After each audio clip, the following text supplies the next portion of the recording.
I'm Virginia, 68 years old. And until recently, I thought my daughter Pamela and I had an unbreakable bond.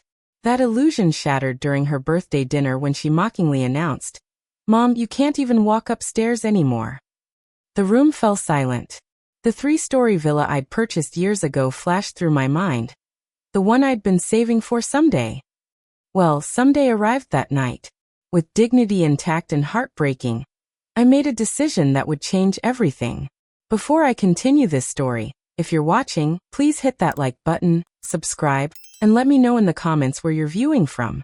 Trust me, you'll want to hear how this unfolds. My story begins long before that fateful dinner. After losing my husband Richard to cancer 15 years ago, I rebuilt my life brick by brick. Real estate became my sanctuary and my strength. I threw myself into work, developing a keen eye for undervalued properties, and building a portfolio that would eventually secure my financial independence. By the time I decided to semi-retire at 65, I had accumulated enough wealth to live comfortably for the rest of my life. Pamela, my only daughter, was 42 now. We had always been close, or so I thought. After Richard died, she was my rock. We spoke daily, shared holidays, and she would often seek my advice on everything from career moves to parenting decisions. I watched with pride as she built her marketing career and started a family with Brett, her husband of 16 years. Brett always seemed pleasant enough on the surface. Handsome, charismatic, and ambitious, he worked in financial services. Yet there was something beneath that polished exterior that never sat right with me. I noticed how he would subtly undermine Pamela's confidence, making little comments about her choices. And as the years passed, I couldn't help but notice how he would occasionally roll his eyes when I spoke or cut me off mid-sentence. 3 years ago, when Pamela and Brett were struggling with their mortgage payments during a temporary career setback, I offered to help. They had a lovely colonial home in an upscale neighborhood with an attached guest house. My suggestion seemed perfect at the time. I would sell my condo, move into their guest house, and help them financially while also being available to assist with my grandchildren, Taylor and Matthew. "Mom, that would be amazing," Pamela had said, tears in her eyes. "Just until we get back on our feet." That temporary arrangement had stretched to 3 years. I paid them substantial rent for the guest house, more than market value if I'm being honest, and became the default babysitter, cook, and housekeeper. I didn't mind helping. Family supports each other. But gradually, what started as gratitude morphed into expectation, then entitlement. My villa was my secret joy, my future dream. I had purchased it 5 years earlier when a client couldn't close on it. The Mediterranean-style home sat on a hilltop overlooking the bay, with 3 floors of sun-drenched rooms and terraces draped in bougainvillea. I'd spent 2 years renovating it, choosing every fixture and finish with care. It represented everything Richard and I had dreamed of for our retirement, the home we never got to share. "It's an investment property," I told Pamela when I bought it. "Something for my later years." She had nodded distractedly, busy with her own life. As time passed in Pamela's guest house, I noticed disturbing patterns emerging. Brett would casually mention how much the villa must be worth now. "Real estate market's hot, Virginia. Might be time to cash out while you can," he'd say, as if I hadn't made my living understanding market timing. Pamela began dropping hints too. "Mom, at your age, you should be thinking about a single-level home. All those stairs in the villa would be impossible for you." I was 68, not 98. Yes, I had mild arthritis in my left knee, but I walked 3 miles every morning and did yoga twice weekly. My doctor routinely commented on my excellent health. Yet somehow, in Pamela and Brett's narrative, I had become frail and decrepit. The first time Pamela made a joke about my senior moments, when I misplaced my reading glasses, I laughed it off. When she began speaking louder and slower around me, as if my hearing or comprehension was failing, I tried to ignore it. When Brett referred to my traditional investment approach as old school, and suggested I let him modernize my portfolio, I politely declined. These were warning signs I should have heeded. Instead, I continued cooking Sunday dinners, picking up the grandchildren from school, and maintaining the garden we all enjoyed. I treasured my relationship with Taylor, now 14, who used to love our baking sessions and art projects. Lately, though she had become distant, glued to her phone and mimicking her mother's impatient tone with me.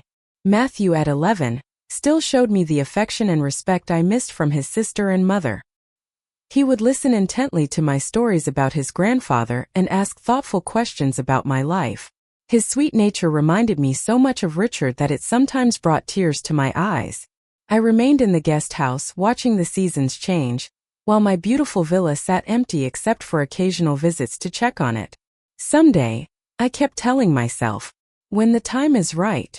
I didn't realize that someday was rapidly approaching, catalyzed by words that would cut deeper than Pamela could have imagined.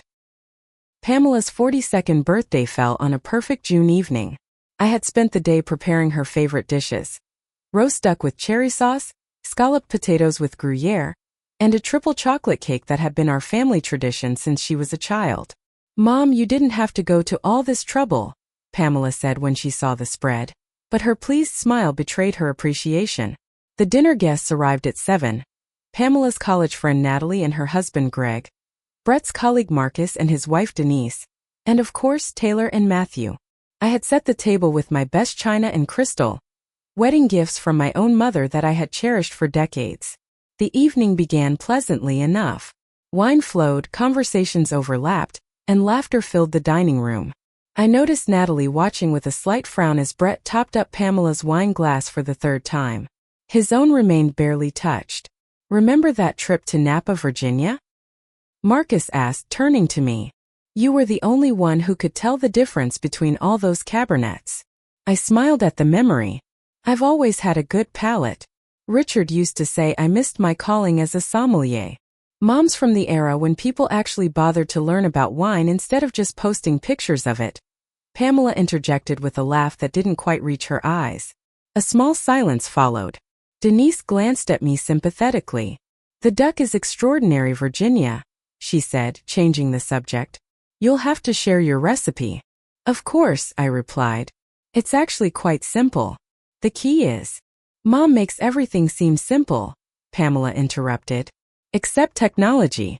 You should see her trying to use Instagram. It's like watching a toddler try to read Shakespeare." Brett chuckled. "Remember when she tried to set up her own Wi-Fi? That was a 3-day project." The conversation had taken an uncomfortable turn, but I maintained my smile. We all have different strengths. I may not be tech-savvy, but I've learned enough to get by. Taylor looked up from her phone. "Grandma asked me what ghosting meant yesterday. I literally couldn't even." More laughter, now at my expense. I felt my cheeks warm but kept my expression neutral as I rose to clear the dinner plates. "Let me help you, Virginia," Natalie offered, standing. "Thank you, dear," I said, grateful for her kindness. As we gathered dishes, Pamela called out, "Mom, leave those. Taylor can bring them to the kitchen." "It's no trouble," I assured her. "I'm already up." "Seriously, Mom, you do too much. Taylor, help your grandmother." Taylor sighed dramatically but collected a few plates and followed me toward the kitchen.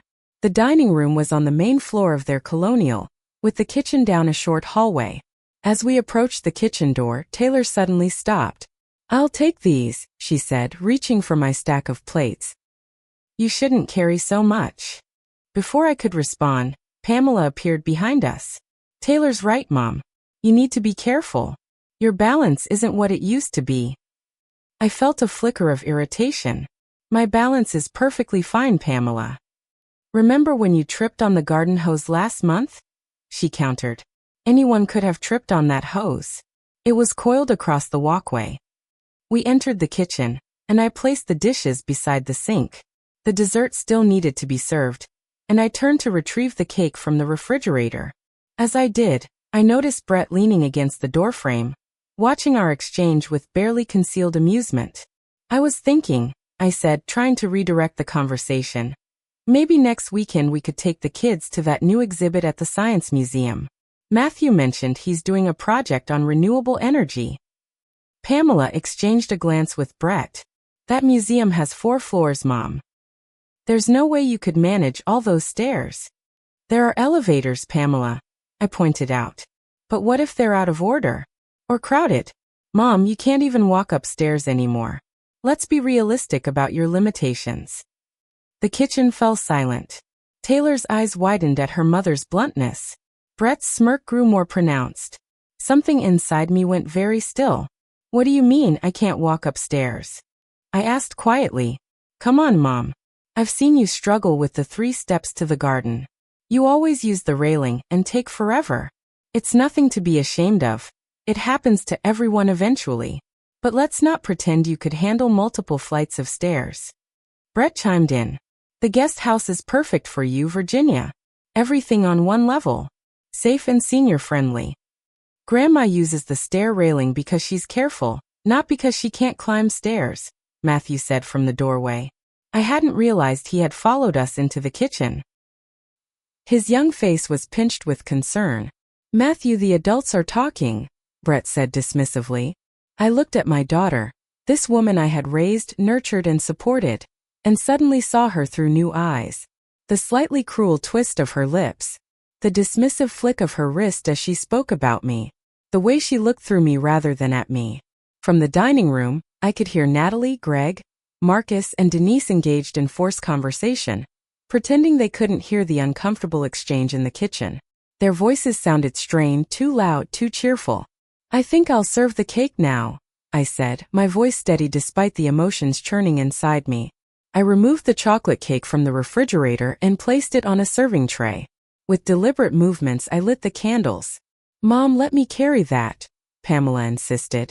I'm perfectly capable of carrying a cake, Pamela. My tone left no room for argument. I walked back to the dining room, cake in hand, and set it down in front of Pamela's place. Happy birthday, darling, I said, and led everyone in singing. As Pamela blew out the candles, I made my own silent wish, for the strength to do what I now knew needed to be done. The remainder of the evening passed in a blur. I served cake, smiled at appropriate moments, and participated in conversation while my mind worked through what had just happened. When the guests departed around 11, I declined Pamela's half-hearted invitation to stay for a nightcap and returned to the guest house. Sitting on the edge of my bed, I stared at the framed photo of Richard and me on our 30th anniversary, the last one we celebrated before his diagnosis. What would you do, Richard? I whispered to his smiling image. I knew the answer. Richard never tolerated disrespect, especially from family. Love doesn't mean being a doormat, he used to say. I picked up my phone and scrolled to Gladys's number. Gladys had been my friend for over 40 years, through marriages, births, deaths, and divorces. If anyone would understand, she would. Despite the late hour, she answered on the second ring. Virginia? Is everything okay? I told her everything. The dinner, Pamela's comment about the stairs, Brett's smirking support, and the realization that had crystallized in that moment. They don't see me, Gladys, I concluded. They see a stereotype, a burden, a wallet with a pulse. Oh honey, Gladys sighed. I've been worried about this for a while. The way Pamela talks about you when you're not around, it's not right.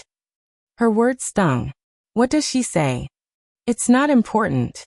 What matters is what you're going to do about it. I gazed around the guest house, the space I'd tried to make my own for 3 years. The small kitchen where I prepared meals for a family that saw me as incapable. The single-level layout that Brett had called senior-friendly, with that condescending smile. The villa, I said suddenly. I'm moving to my villa. Tonight? Gladys asked, surprise evident in her voice. Why not? I've waited long enough. That's my girl, Gladys said, and I could hear the smile in her voice. Want me to come help?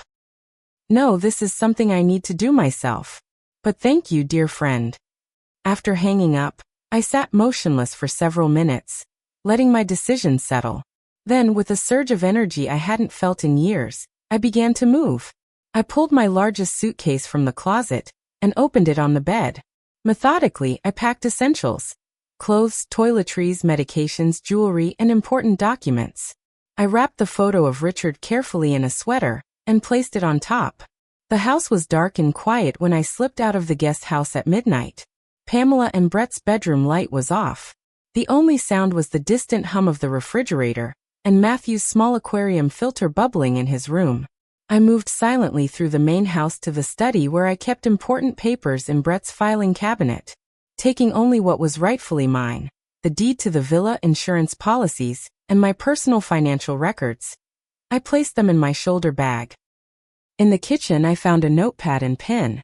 What could I possibly write that would explain my actions without causing more harm? After several false starts, I kept it simple. Pamela, I've decided it's time to move to the villa. I'll call tomorrow. Love, Mom. I placed the note on the kitchen counter where she would find it in the morning. Then I paused at the foot of the stairs, looking up toward the second floor where my grandchildren slept. Leaving them was the hardest part. I blew a silent kiss upward and whispered, I love you both. Outside, I loaded my suitcase into the trunk of my Lexus. The night was clear, stars visible despite the suburban lighting. I backed out of the driveway slowly, lights off until I reached the street. Only then did I allow myself a deep, shuddering breath. The drive to my villa took 40 minutes on nearly empty roads. With each mile, I felt a strange mixture of grief and liberation. By the time I turned onto the winding driveway leading up to the Mediterranean-style home, determination had solidified within me. The villa stood silhouetted against the night sky, its 3 stories rising gracefully from the hillside. I used the remote to open the garage and parked inside, next to the covered convertible Richard and I had purchased the year before his diagnosis. Another dream deferred. Entering through the kitchen door, I flipped on lights as I moved through the ground floor. Everything was just as I had left it during my last monthly check. Furniture draped in protective covers, faint scent of lemon polish in the air, thermostat set to minimal levels. I removed the cover from the sofa in the living room and sat for a moment, absorbing the reality of what I was doing. Then with deliberate movements, I stood and lifted my suitcase. The grand staircase curved upward from the entry hall, its wrought iron railing catching the light. I placed my hand on it and began to climb, one step at a time, my suitcase in my other hand. My left knee twinged slightly on the 10th step, but I continued steadily upward. At the top of the first flight, I paused, not from exhaustion but to savor the moment. Can't walk upstairs, indeed, I murmured. The master bedroom occupied the southeast corner of the second floor, with windows facing the ocean. I flipped on the light and set my suitcase beside the king-sized bed. Then I crossed to the windows and opened the drapes. Moonlight spilled in, illuminating the room in silver. I'm home, Richard, I whispered. Finally home. I made the bed with fresh linens from the linen closet, unpacked my essentials and prepared for sleep. It was nearly 2 in the morning when I finally slid between the cool sheets. Despite the emotional turmoil of the evening, a profound sense of peace settled over me as I drifted off to sleep in my own home, on my own terms, for the first time in years. Sunlight streaming through uncovered windows woke me the next morning. For a disorienting moment, I couldn't place where I was. Then it all came flooding back. The dinner, Pamela's cruel words, my midnight departure. I reached for my phone on the nightstand and found it buzzing with notifications. 6 missed calls from Pamela. For text messages, each progressively more frantic. 7:15 a.m. Mom, where are you? 7:36 a.m. Found your note. Call me. 8:02 a.m. This isn't funny, Mom. Call me now. 8:24 a.m. I'm getting worried. Please call me back. I set the phone down without responding. First, I needed coffee and time to center myself. Moving through my villa in the morning light felt surreal, but right. I removed protective covers from furniture as I went, symbolically reclaiming each space. The kitchen gleamed with unused appliances. I filled the coffee maker with beans I'd brought from the guest house, inhaling their rich aroma as they ground. While the coffee brewed, I stepped onto the terrace off the kitchen. The June morning was already warm, the sky a clear blue stretching over the bay below. A family of finches had built a nest in the bougainvillea climbing the terrace wall. Hello, neighbors, I said softly. Back inside, I poured coffee into a hand-painted mug from Pamela's childhood trip to Mexico, one of the few personal items I'd kept in the villa, and sat at the kitchen island. It was time to face the music. I called Pamela.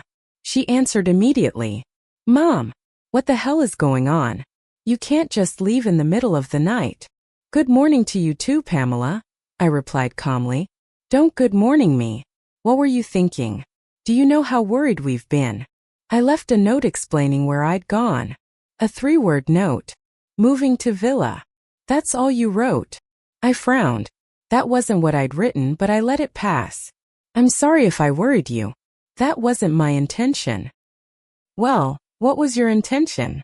To punish me for some perceived slight at dinner? That's incredibly childish, Mom. I took a slow sip of coffee, letting her words wash over me without penetrating. It wasn't a perceived slight, Pamela. You publicly humiliated me in front of your friends and my grandchildren. You've been treating me like an invalid or an imbecile for months now. Oh, please, Mom. I made one comment about stairs.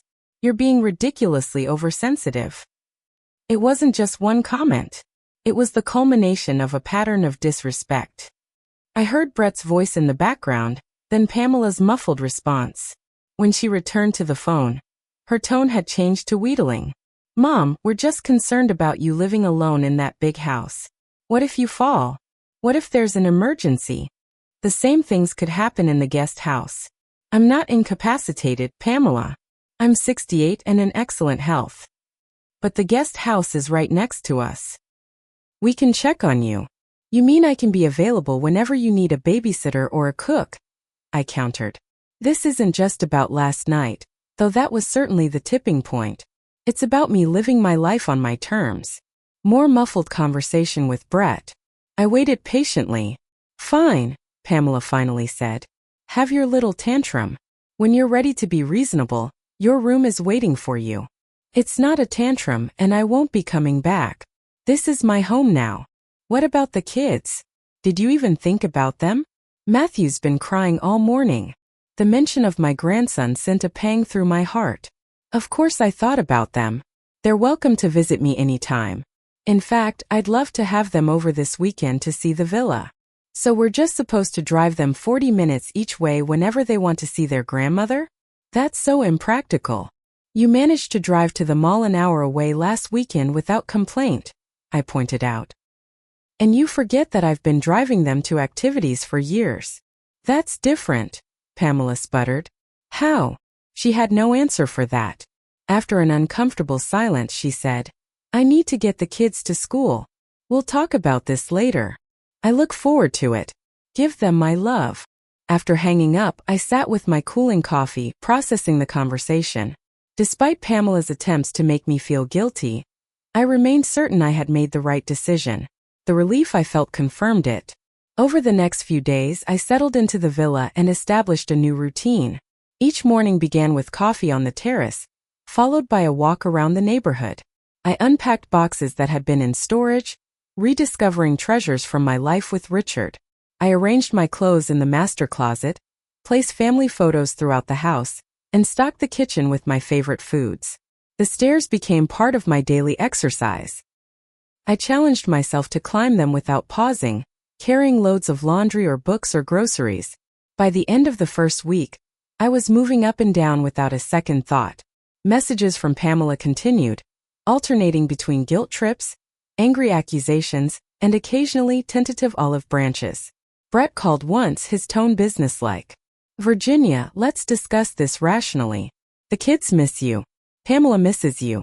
The timing isn't great for us financially to lose your contribution to the household. I see, I said. So this is about money. Don't twist my words. I'm just saying there are practical considerations. I'm sure you'll manage, Brett. You and Pamela both have good jobs. Actually, he said, his voice dropping, I've been meaning to talk to you about a potential investment opportunity. Since you're liquidating assets for the villa, I thought. I'm not liquidating anything, Brett. The villa was paid for years ago. Oh, his disappointment was palpable. Well, if you change your mind about coming back, we're willing to adjust the rent to something more reasonable. The conversation confirmed what I had long suspected. My financial contribution had become more important to them than my presence. On Thursday of that first week, I received a call from an unfamiliar number. It was Eleanor Bradford, my next-door neighbor at the villa. Virginia, Raymond and I just noticed lights on in your house. Are you finally moving in?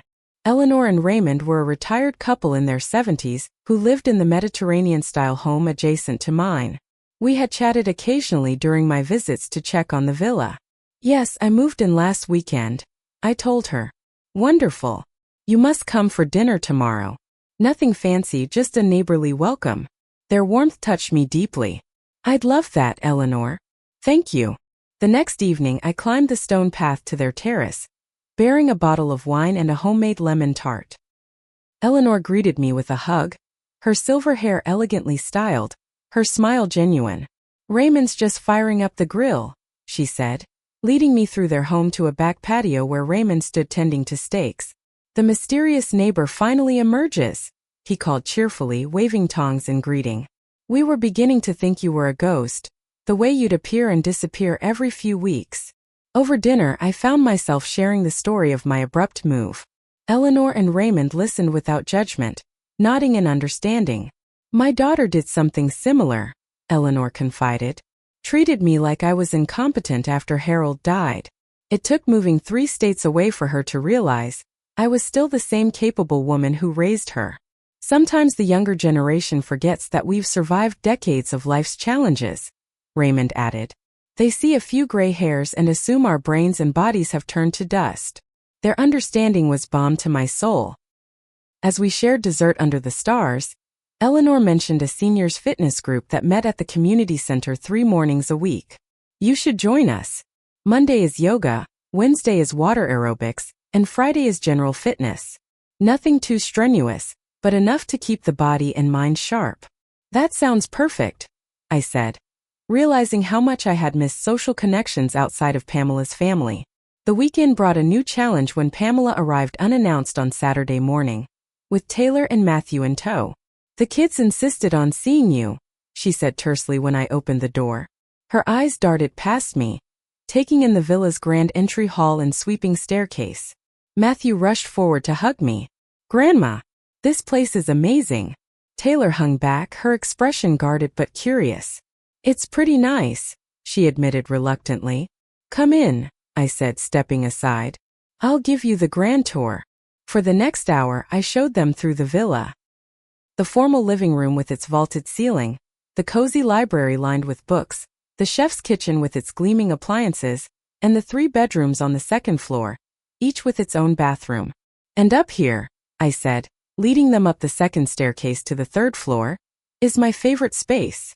The 3rd floor consisted of a large studio with skylights and windows on 3 sides, offering panoramic views of the bay. I had set up my easel and painting supplies in one corner, comfortable seating in another. You paint? Taylor asked, genuinely surprised. I used to before life got busy. I'm taking it up again. Can you teach me? Matthew asked eagerly. I'd love to. Throughout the tour, Pamela remained largely silent, her expression unreadable. When we returned to the main floor, she finally spoke. It's a lot of house for one person.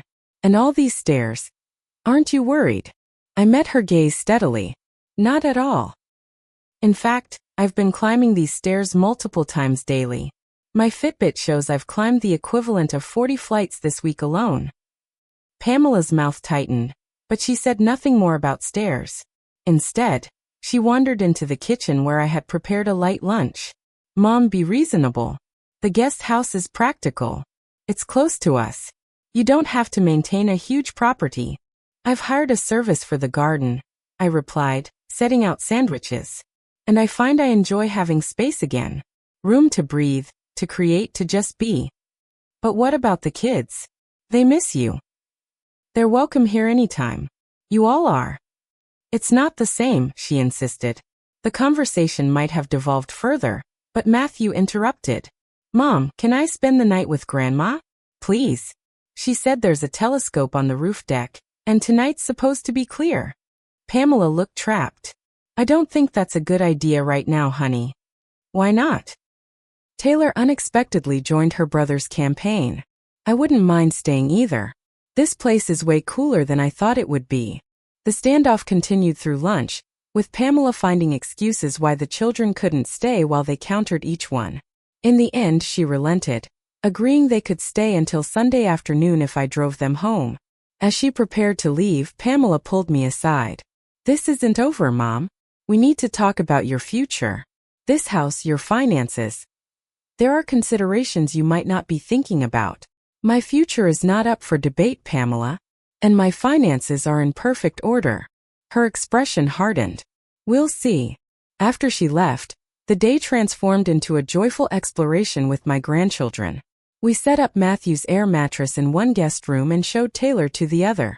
We baked cookies, played board games found in the library, and indeed watched stars through the telescope on the roof deck.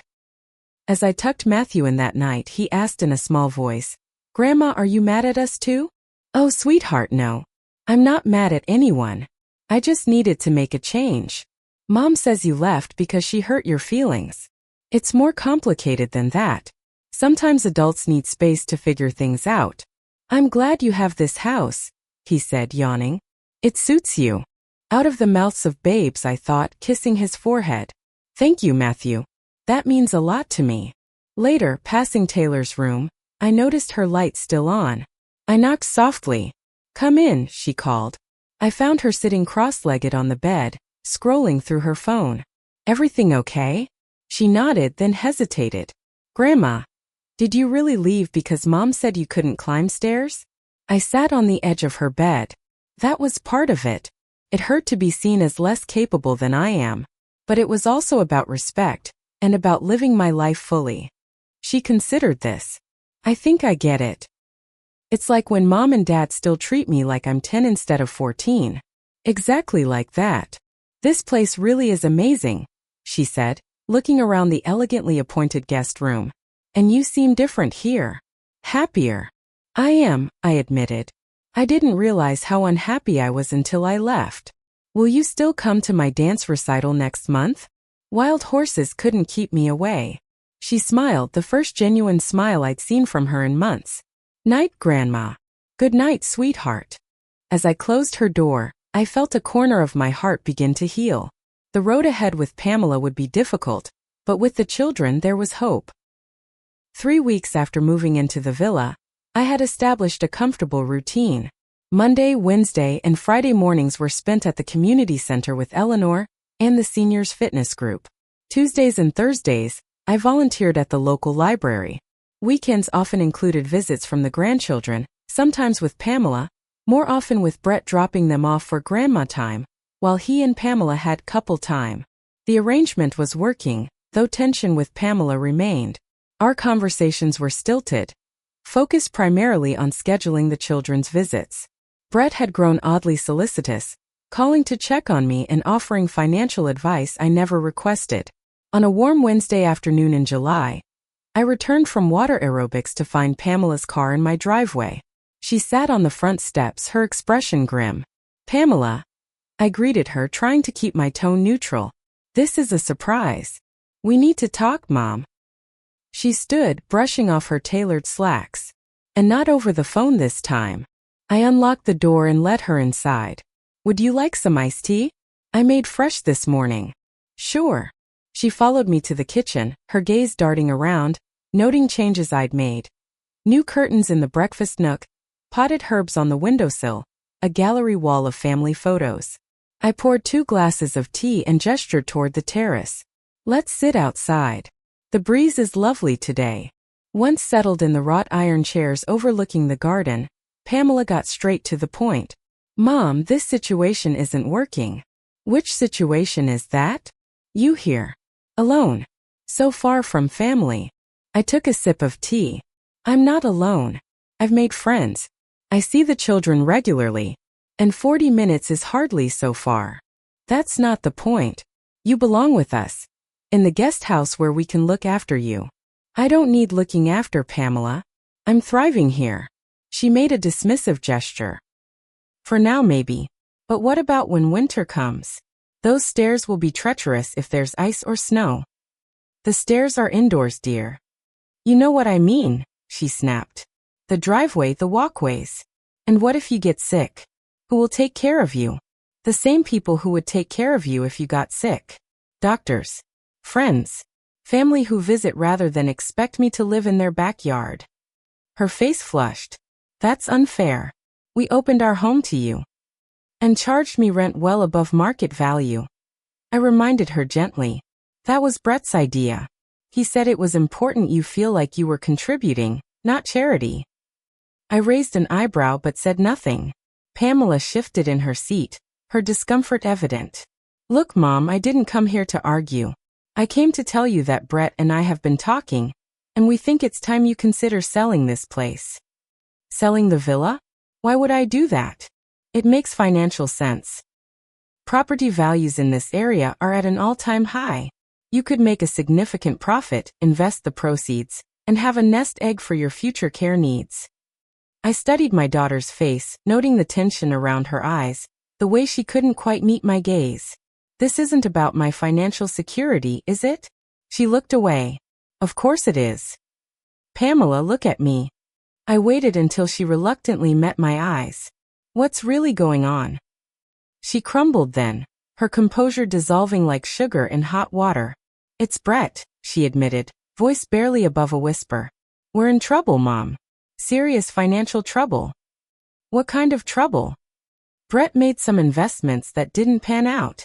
And there were some gambling debts I didn't know about until recently. We're behind on the mortgage. The bank is threatening foreclosure. I sat very still, absorbing this information. How long has this been going on? Almost a year. That's why. She trailed off, unable to finish. That's why you wanted me to stay in the guest house, I completed for her. My rent was helping cover your mortgage. She nodded miserably. And why Brett's been pushing for you to sell this place. He thought if you sold it, you might loan us enough to catch up on our debts. The pieces fell into place with sickening clarity. The comments about my age, my capabilities. They were strategic, weren't they? To make me feel dependent, less likely to leave. Not at first, she protested. But when things got really bad financially, Brett said we needed to make sure you stayed. That you needed to feel needed. So you undermined my confidence, made me question my abilities, all to keep me financially tethered to you. Tears spilled down Pamela's cheeks. I didn't mean to hurt you, Mom. I was desperate. And the dinner? My inability to climb stairs? Was that part of the strategy too? She looked away, which was answer enough. I stood, needing physical distance to process this betrayal. Moving to the edge of the terrace, I gazed out at the bay. Its blue waters now seeming cold and distant. Mom, please say something. Pamela finally broke the silence. I turned back to her. How much do you need to save the house? Hope flashed across her face. About 70,000 would clear the arrears and give us some breathing room. And Brett's gambling? Has that stopped? He swears it has. He's attending Gamblers Anonymous meetings. I nodded slowly. I won't sell the villa, Pamela. This is my home now, and I intend to stay here for the rest of my life. Her face fell. I understand. But, I continued, I will help you with conditions. I'll pay off your arrears directly to the bank, not to you or Brett. And in return, Brett will attend financial counseling as well as his GA meetings, and you both will participate in family therapy with me. Therapy? Mom, is that really necessary? Yes, it is.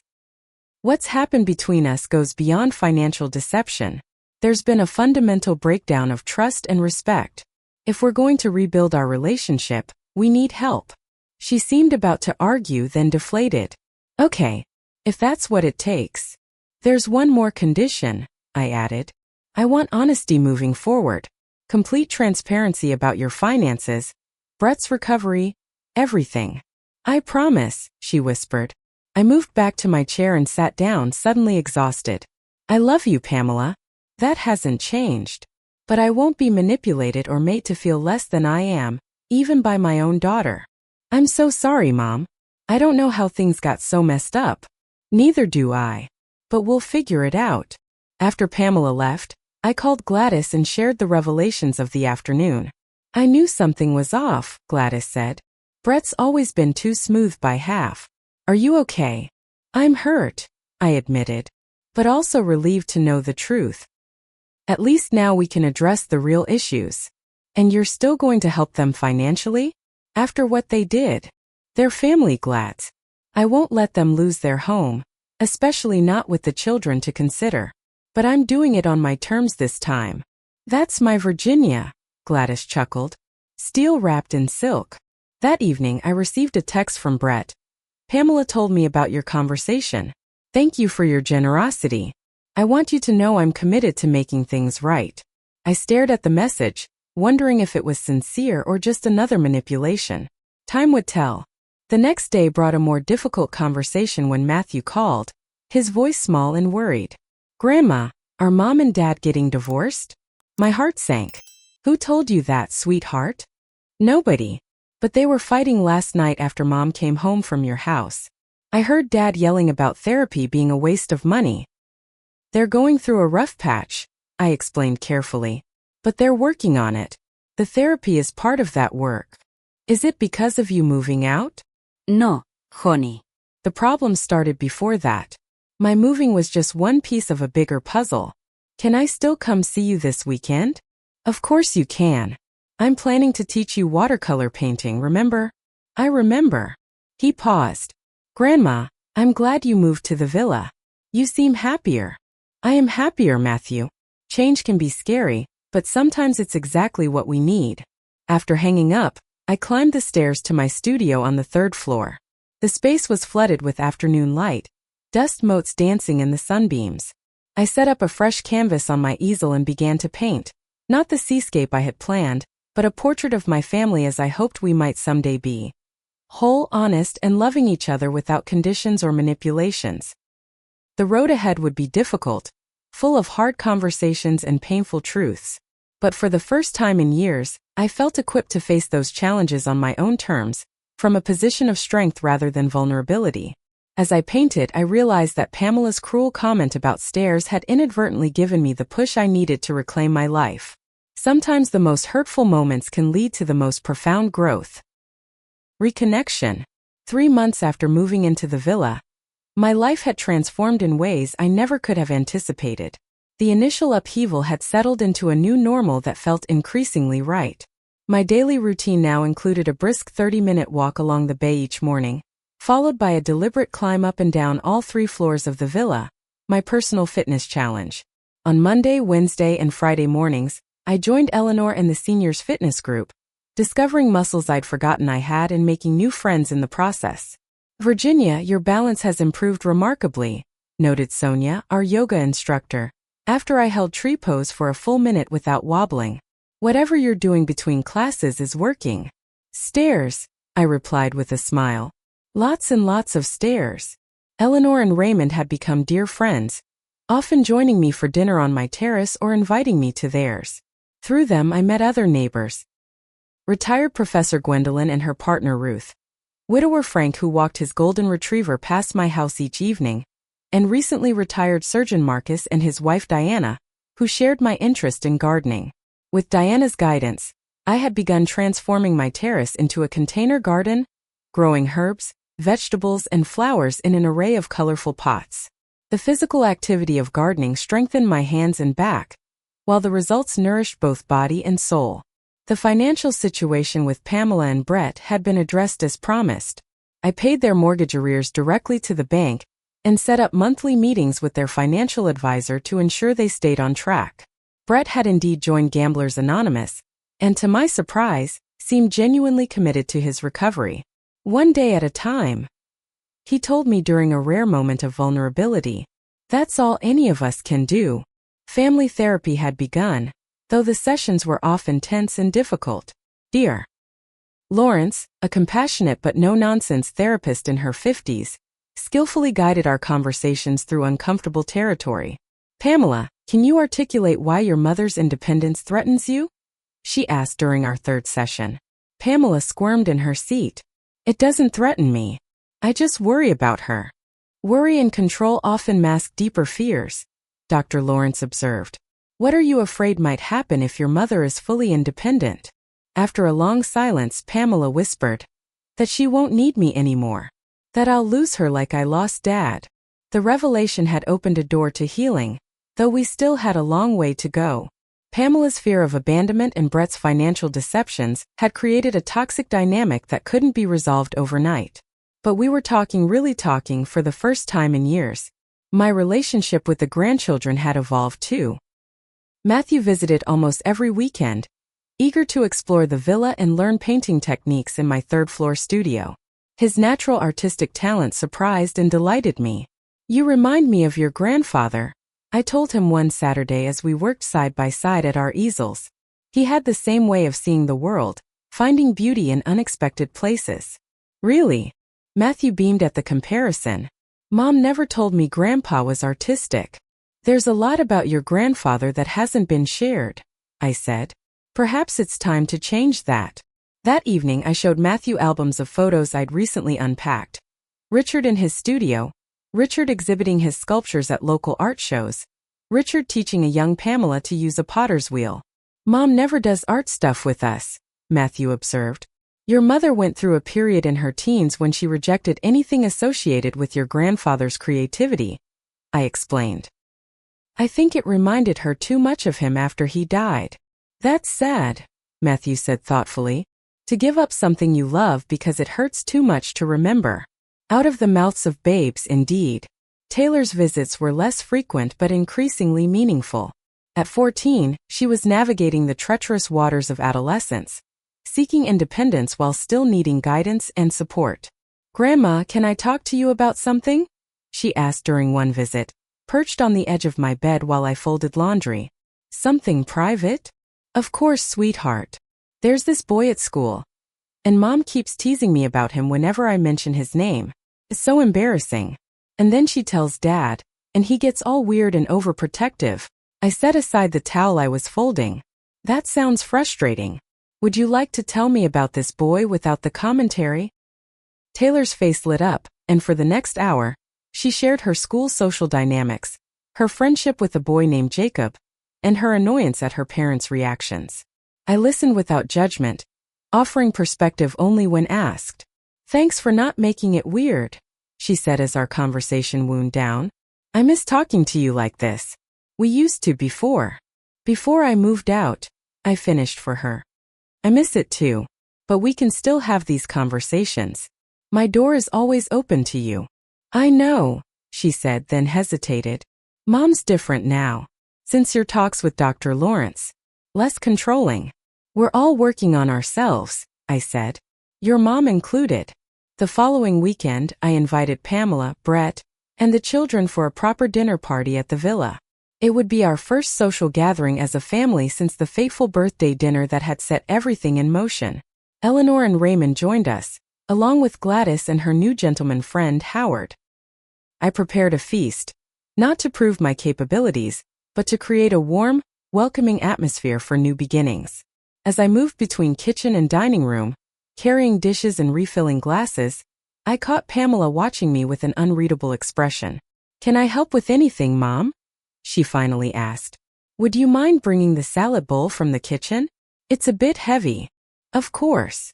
In the kitchen, I found her staring at the large pottery bowl filled with garden greens and vegetables. Dad made this bowl, didn't he? She asked softly. Yes. During his blue period. I smiled at the memory. Everything he created that year had this same cobalt glaze. Pamela ran her fingers along the bowl's rim. I'd forgotten how beautiful his work was. Matthew has his talent, I said. You should see the watercolor he painted last weekend. Something flickered across Pamela's face. Regret, perhaps, or nostalgia. I'd like that. The dinner was a success, conversation flowing easily among the diverse group. Brett, to my surprise, engaged thoughtfully with Raymond about gardening techniques, while Taylor hit it off with Gladys, who regaled her with stories of her modeling career in the 1960s. Matthew proudly showed his recent paintings to everyone who would look. As the evening wound down, I found myself alone in the kitchen with Brett, loading the dishwasher. Virginia, he said, handing me a stack of plates. I owe you an apology. A real one, not the formulaic kind I've been offering. I paused in my task. I'm listening. What I did. The manipulation, the comments about your age and abilities, the financial deception. It was inexcusable. I was drowning in debt and too proud to admit it, so I tried to control the situation by controlling you. I'm deeply ashamed of that. The sincerity in his voice caught me off guard. Thank you for saying that, Brett.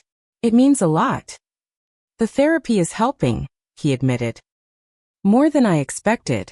I still have a long way to go, but I want you to know I'm committed to making amends.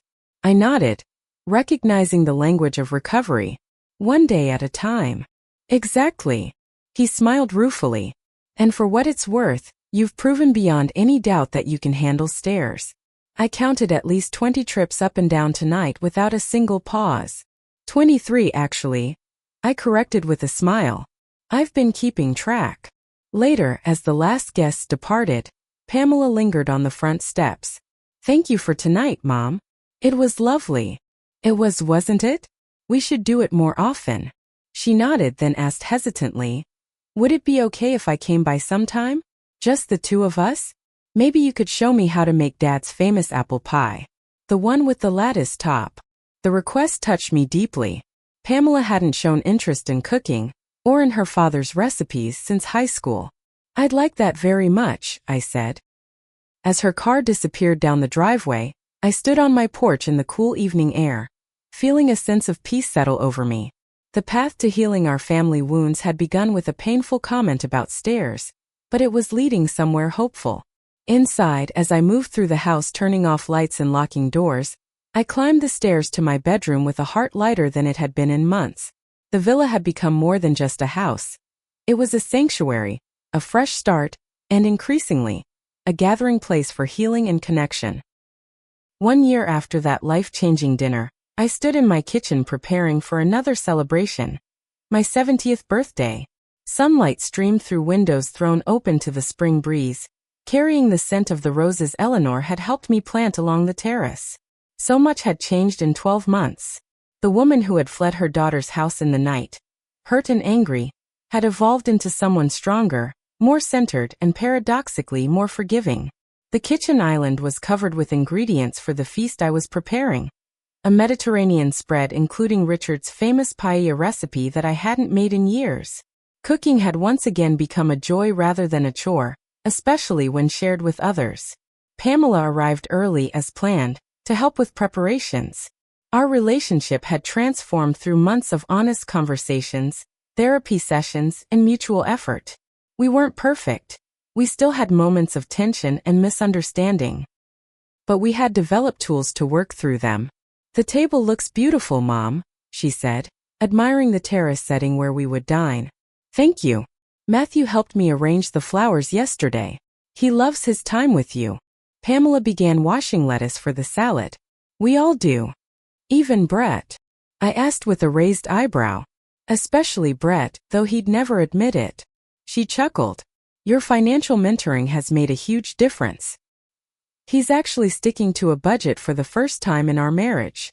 The financial situation with Pamela and Brett had stabilized. With my initial help and ongoing guidance, they had restructured their mortgage, paid off high-interest debts, and created a sustainable budget. Brett's gambling had stopped, though he continued to attend GA meetings as a precaution. Most importantly, our family dynamics had shifted. The ageism and disrespect that had once characterized their treatment of me had been replaced by genuine appreciation for my wisdom and experience. Not because I demanded it, but because I had demonstrated my competence and independence in ways they couldn't ignore. Remember when you thought I couldn't handle stairs? I teased Pamela as we worked side by side. She winced. I'm never going to live that down, am I? Probably not, I admitted. But it's become more of a family joke than a painful memory. Indeed, Grandma's stairs had become shorthand in our family for any underestimation quickly disproven.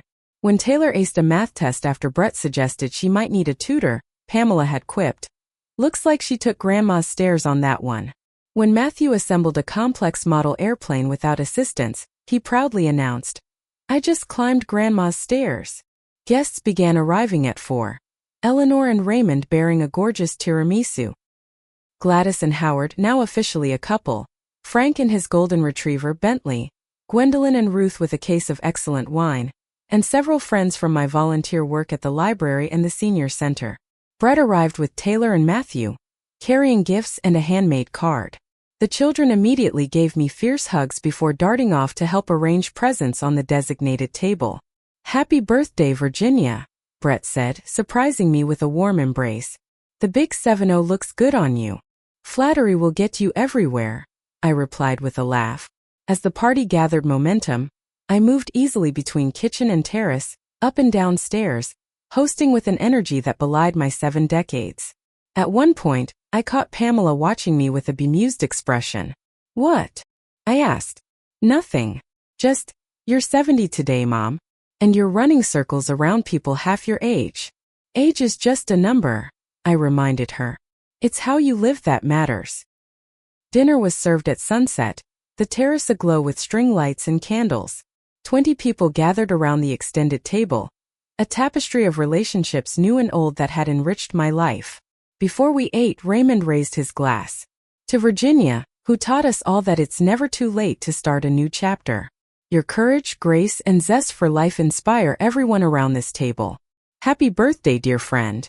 Hear, hear, echoed around the table. Matthew tugged at my sleeve. Grandma, can I say something too? Of course, sweetheart. He stood, suddenly seeming older than his 12 years. I want to thank Grandma for showing me what bravery looks like. A year ago, when things got hard, she didn't give up or just accept being treated wrong. She made a big change that was scary but right. And now everyone's happier, especially Grandma. So thank you for being brave. I want to be brave like you when I grow up. Tears pricked my eyes as I hugged him close. You already are brave, Matthew. After dinner, as twilight deepened into night, Pamela found me in a quiet moment. Mom, I've been wanting to tell you something, but the time never seemed right. What is it, dear? When you first moved out, I was so angry and hurt. I couldn't understand why you would abandon us over what seemed like such a small comment. I nodded, remembering those difficult first weeks. But now I get it, she continued. You weren't just reacting to one comment.